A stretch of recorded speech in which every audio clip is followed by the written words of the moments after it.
आज ये परमात्मा की वाणी है, इसमें इतनी शक्ति है जो स्वयं परमेश्वर ने आके बोली है। उसके बाद फिर गरीबदास जी के माध्यम से जो वाणी बुलवाई है, उन्होंने वो वाणी एजडी दे दी और उस वाणी को फिर दास बोल रहा है। यानी अधिकारी के द्वारा जो वाणी बोली जाती है उसका असर होता है। पहले भी आपको बहुत बार सुनाया है, जैसे एक राजा की पत्नी एक शिष्य थी संत की। राजा इसका विरोधी था कि ये गुरु बनाने की आवश्यकता नहीं होती, राम राम घर बैठ के कर ले। तो राजा के इस भ्रम को निवारण के लिए संत ने एक थोड़ा सा एक फार्मूला अपनाया था। राजा गया उस संत के आश्रम में अपनी पत्नी के साथ कि महाराज क्या गुरु बनाना जरूरी होता है क्या?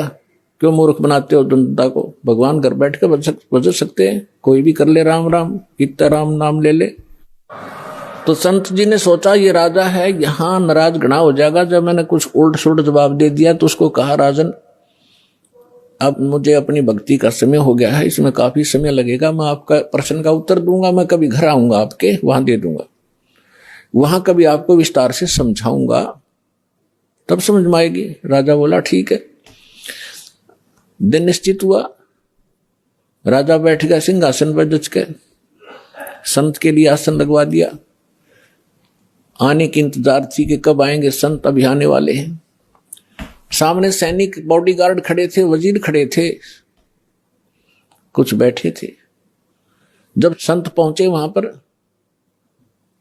और वहां उपस्थित सभी सैनिक जो खड़े थे उनको कहा संत ने कि ए सैनिकों, ए सिपाहियों, इस व्यक्ति को अरेस्ट करो। राजा की तरफ संकेत किया।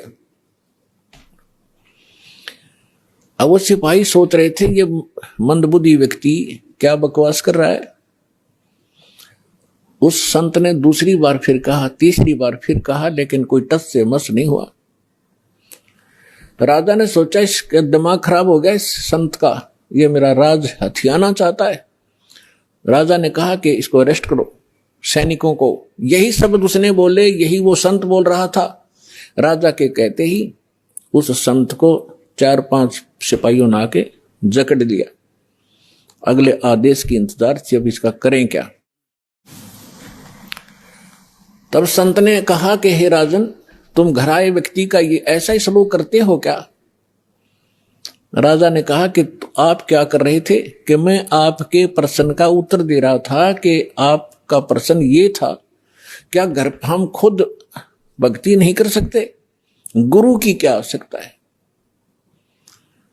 राजा ने कहा ये खाक उत्तर दिया तेने, बकवास करने लग गया कि नहीं सुनो जानते, मुझे छुड़वाओ पहले। राजा ने कहा छोड़ दो, न छोड़ दिए। कि जिस प्रकार जो शब्द मैंने बोला कि राजा इसको अरेस्ट करो, ये टस से मस नहीं आपके सैनिक, और आपने वही शब्द एक बार कहा था, मुझे 4 ने पकड़ लिया आकर के। तो आपके वचन में शक्ति है, आपके बोलते ही ये क्रियावान हो गए, और वो शक्ति जो आप वाली है वो राजनीति वाली मेरे पास नहीं है। मेरे पास शक्ति है अध्यात्म की। ठीक इसी प्रकार जो वचन मैं बोलूंगा परमात्मा की शक्ति सब पर कार्यवान हो जाएगी, और आप कहते रहना उसका कोई असर नहीं होगा। इसी से आप समझ लेना।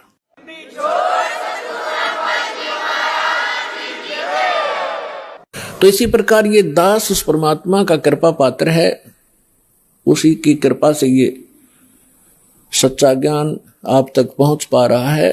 तो उस परमात्मा का आदेश और फिर इस दास के मुख से आगे चलेगा, ये सर्व प्राणियों का कल्याण करेगा।